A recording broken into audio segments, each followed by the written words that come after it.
Bonsoir Jérémy Clément. Bonsoir. Vous êtes chef d'entreprise dans le bâtiment Gilets jaunes de Montargis, dans le Loiret. À vos côtés, Frédéric Médian, bonsoir. Bonsoir. Vous aussi, vous êtes chef d'entreprise, vous êtes Gilets jaunes et 4e de la fameuse liste RIC, ralliement d'initiatives citoyennes. Bruno Jeudi, bien sûr, est avec nous. Jérémy Clément, il a un peu raison, Alain Juppé, quand il parle du climat délétère, des haines, des violences, que sa ville, d'ailleurs, de Bordeaux, a pu subir depuis plusieurs semaines. Bien sûr. Bien sûr qu'il a raison. Aujourd'hui, les gens savent qu'ils ne sont pas écoutés.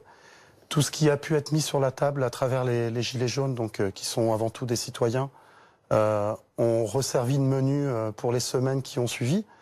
Et puis, ils ont l'impression d'être lésés. Ils savent qu'ils ne sont pas écoutés. Le temps passe. Et on sait que le temps ne joue contre personne. Donc, c'est vraiment compliqué, bien sûr. On s'interroge de plus en plus sur la poursuite de ce mouvement. Je voudrais qu'on écoute ensemble Christophe Castaner, le ministre de l'Intérieur, qui dit que le mouvement et les manifs doivent s'arrêter car, selon lui, il n'y a plus aucun mot d'ordre. On l'écoute. Vous connaissez les manifestations qui revendiquaient quelque chose. Là, on voit bien que ce mouvement ne revendique plus rien. Il revendique de faire une manifestation pour commémorer ses propres 3 mois. Donc on fera les 4 mois, on fera les 5 mois, on fera l'anniversaire. Non, ça n'est juste pas possible. À un moment donné, les Français aspirent à pouvoir, le dimanche, se promener dans Paris, dans les grandes villes, sans pour autant être molestés, être agressés, parce qu'ils ne manifestent pas. Et donc il est essentiel, je crois, que ces quelques milliers de personnes, parce que vous l'avez vu la semaine dernière à Paris, c'est 4 à 5 000 personnes qui manifestent et qui portent cette violence-là, comprennent que le ministère de l'Intérieur, les forces de l'ordre seront toujours présents pour les empêcher de casser, de brûler, d'agresser. Frédéric Médian, qu'est-ce que vous répondez au ministre de l'Intérieur? Est-ce que ça a encore un sens de manifester tous les samedis? Écoutez, ce que j'observe, c'est que le ministre de l'Intérieur n'a pas encore tout à fait saisi l'ampleur du mouvement. Il n'a pas bien mesuré la souffrance des citoyens. On a croisé beaucoup d'hommes politiques qui nous disent on vous comprend. L'empathie, c'est formidable. Hein. Par contre, la faim, il faut la ressentir. Les huissiers qui arrivent devant votre famille, il faut le vivre. Les parents qui regardent leurs enfants le jour de Noël en se disant qu'ils n'ont pas assez d'argent pour leur faire plaisir, c'est un désespoir. Donc, je pense qu'ils ne mesurent pas la souffrance. Vous savez, il y a des gens qui ont perdu un œil, une main. Ces gens-là, ils continuent à manifester. Donc, qu'est-ce qu'on peut faire? Il faut quoi? Il faut les abattre, en fait, pour les empêcher de manifester. Il y a un vrai problème. Le 100% répressif, ça ne fonctionne pas.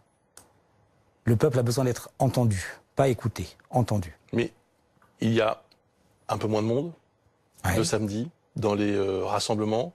Il y a toujours autant de victimes, de blessés. Est-ce que la raison ne devrait pas l'emporter, Jérémy Clément? Et trouver peut-être une autre forme de mobilisation plutôt que ces rassemblements du samedi qui produisent des images terribles, pour les deux camps d'ailleurs.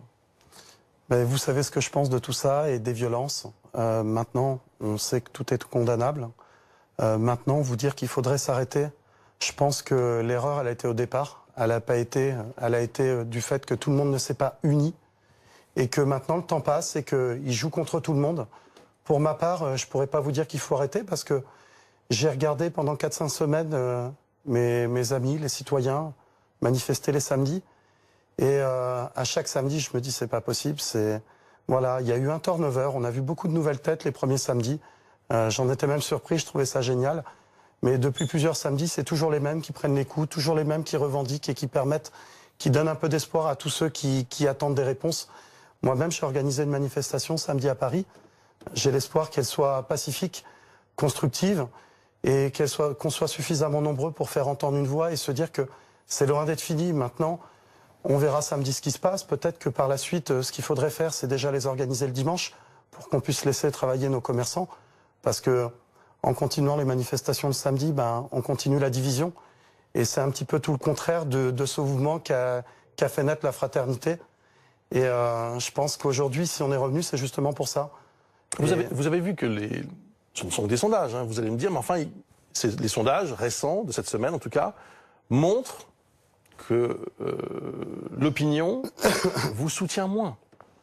Vous l'entendez cela? Vous le voyez peut-être? Il y a même 6 Français sur 10 qui pensent que maintenant, le mouvement des Gilets jaunes ne porte plus les revendications du début, lorsqu'il y avait justement du monde dans les manifestations le samedi. Donc il y a quand même un mouvement qui a muté et pas forcément dans le bon sens aux yeux des Français.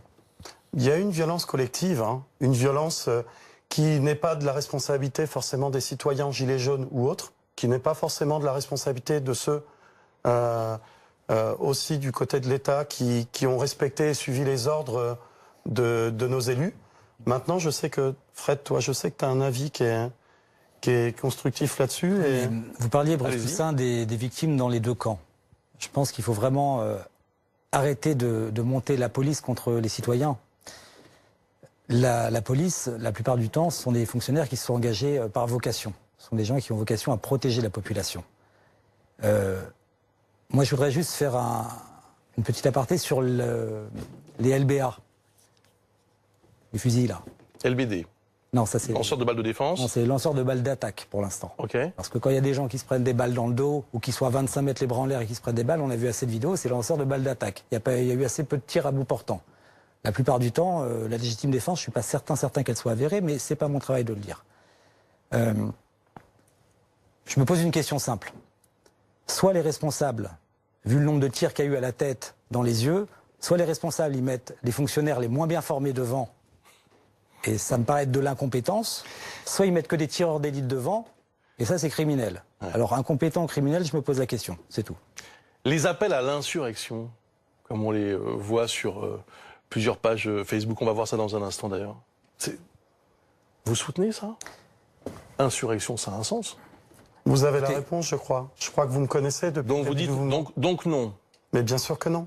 Bien sûr que non. Maintenant, ce que je comprends, c'est le désespoir. Mais vous prenez vos distances avec ces gilets jaunes qui appellent à l'insurrection ou pas du tout? Au contraire. Ou vous dites au contraire. Pourquoi j'ai pris la responsabilité avec d'autres amis leaders de la région parisienne et d'ailleurs d'organiser une manifestation place de la Bastille samedi à 13h? Mais est-ce que ça ne vous échappe pas, Jérémy Clément? C'est ça la question. Mais est-ce que ce mouvement ne vous a pas échappé? Effectivement, on vous a reçu à de nombreuses reprises ici. J'ai toujours, d'ailleurs, entendu un discours assez mesuré de votre part. Ce mouvement ne vous a-t-il pas échappé? Et pourquoi il m'échapperait à moi alors qu'il échappe à tout le monde? Aujourd'hui, ceux qui ont... On a les réponses à beaucoup de questions, sans forcément tout remettre en question, sans forcément transformer notre pays à 100. Et les personnes qui sont censées décider et prendre les décisions pour tous, ils ne les prennent pas.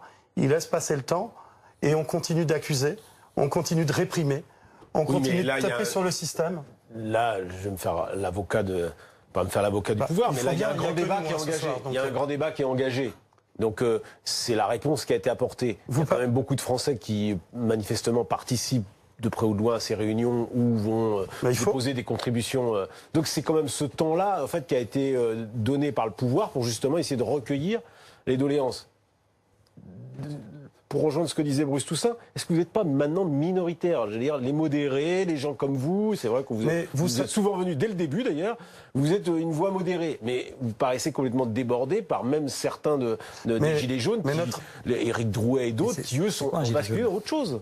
Mais notre ami Jérôme Rodriguez, on a de la chance qu'une figure médiatique comme lui, qui a toujours prôné la modération malgré sa détermination, aujourd'hui on sait qu'il a perdu un œil.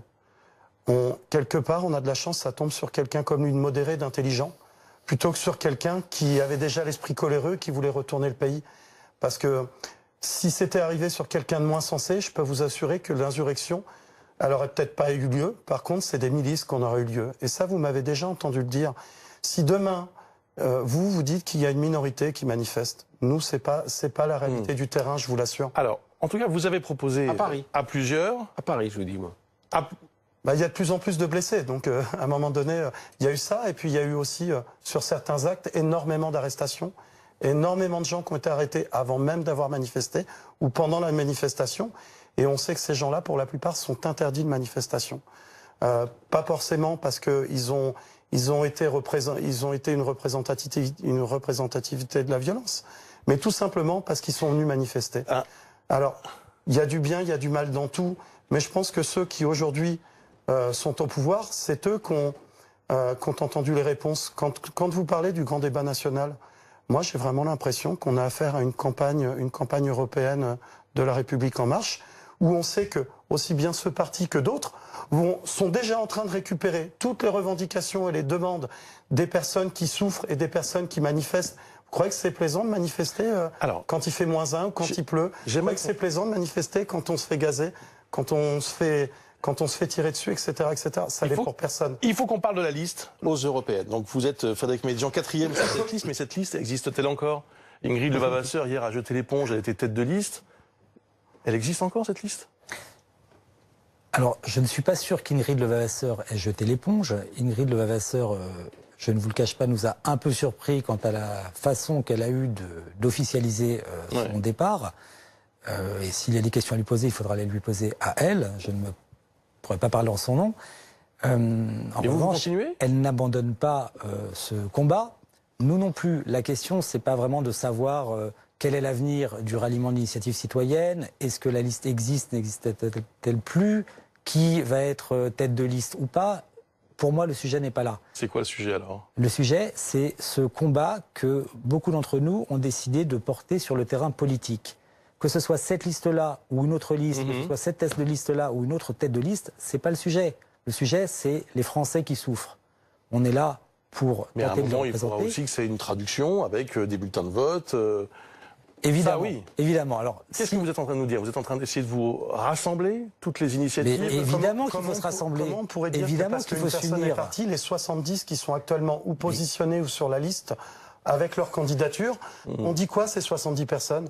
On dit quoi aux milliers de personnes qui sont autour de ces 70 personnes, qui œuvrent aussi, que ce soit des experts dans certains domaines, que ce soit des chômeurs, que ce soit des agriculteurs, que ce soit des patrons de petits PME, des policiers, évidemment. Parce qu'il y a aussi ça. Donc ça continue. Ben, plus que évidemment, jamais. on n'a pas le choix. Cette liste n'est pas la représentativité d'une seule personne. Moi-même, je n'y suis pas, mais si je suis là aujourd'hui, c'est que je suis un fervent soutien de toutes les actions qui vont nous permettre d'aller plus loin. On a vu plusieurs personnes, Madame Levavasseur, on en a vu d'autres jeter l'éponge. Mais vous en verrez peut-être d'autres qui jeter l'éponge. Ça arrivera encore. C'est un mouvement citoyen, humain. Je connais personne d'humain qui vit dans la pauvreté ou dans la précarité, qui ne fait pas des erreurs morales ou matérielles tous les jours. Moi-même, j'en fais. Maintenant, si vous saviez la beauté et l'investissement des gens qui sont sur cette liste positionnée ou qui amènent eux, leur candidature en disant qu'ils soient premiers, 10e, 70e, ça change rien. Il y a vraiment quelque chose à faire. Il y a vraiment une beauté dans ce mouvement. La liste continue. C'est ce que vous nous annoncez ce soir. C'est le combat sur le terrain politique que continue. Vous allez poursuivre donc sans Ingrid Levavasseur, mais avec d'autres candidats avec Ingrid Levavasseur et avec tous les autres. Bien. Merci beaucoup à tous les deux. Merci.